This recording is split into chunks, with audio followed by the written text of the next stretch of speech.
Assalamu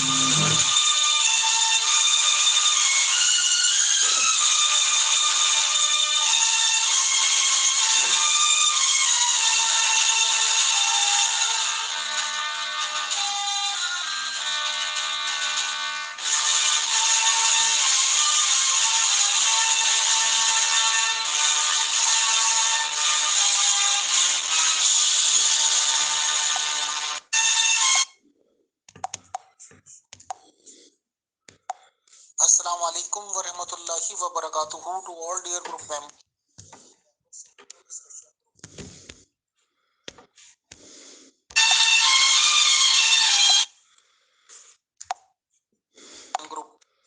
Assalamu alaikum wa rahmatullahi wa barakatuhu to all dear group members of Pure Discussion Group.